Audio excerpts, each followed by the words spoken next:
Bonjour à toutes et à tous. Aujourd'hui, on va s'attaquer à un truc super utile en français, comment on fait pour rapporter les paroles de quelqu'un. C'est vraiment un pilier de la communication, alors on va décortiquer ça ensemble. Alors, la grande question c'est comment on fait concrètement? Eh bien, il y a en gros deux grandes méthodes.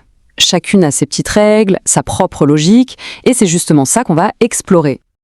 Et voilà, les deux approches mises côte à côte. D'un côté, le discours direct. Là, c'est simple, c'est une citation pure et dure. On garde les deux points, les guillemets.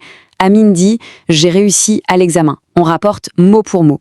Et de l'autre côté, on a le discours indirect. Là, c'est un peu différent. On va intégrer ce qu'il a dit dans notre propre phrase en utilisant ce petit mot magique « que ». Ça donne « Amine dit qu'il a réussi à l'examen ».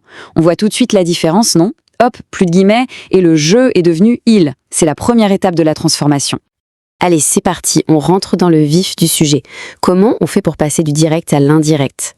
Parce que oui, c'est une vraie transformation, mais pas de panique, elle suit des étapes super logiques.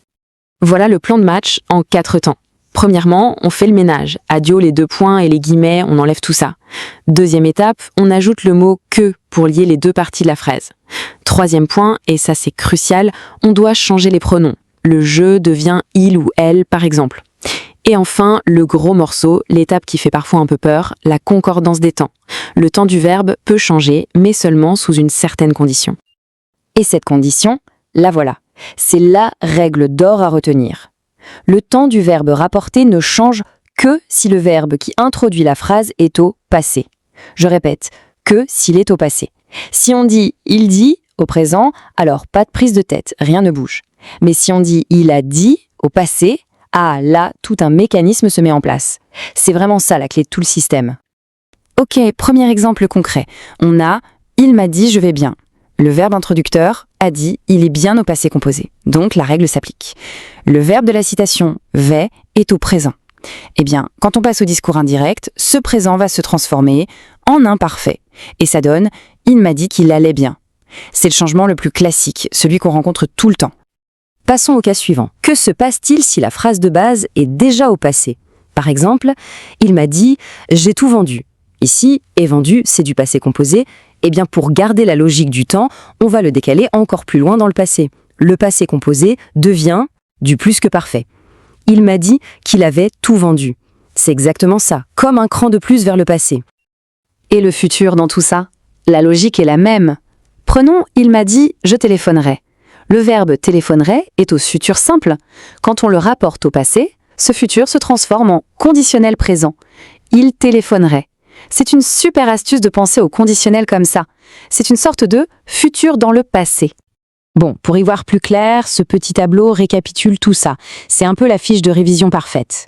Présent qui devient imparfait, passé composé qui glisse en plus que parfait, et le futur simple qui se change en conditionnel présent. Voilà, c'est vraiment le cœur du réacteur de la concordance des temps. Très pratique à garder sous la main.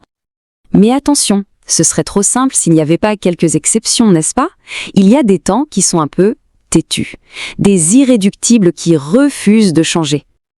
Et les voici, ces fameux temps qui ne bougent pas.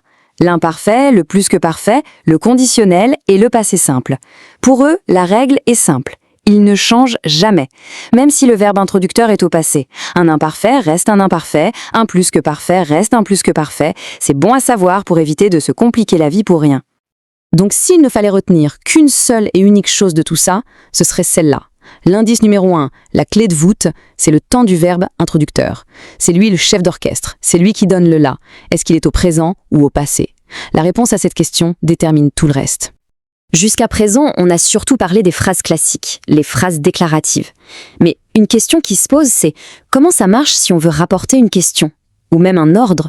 Si quelqu'un demande « où est la gare ?» ou dit « viens ici », les règles sont-elles les mêmes? Eh bien ça, c'est une toute autre histoire et un excellent sujet pour une prochaine fois.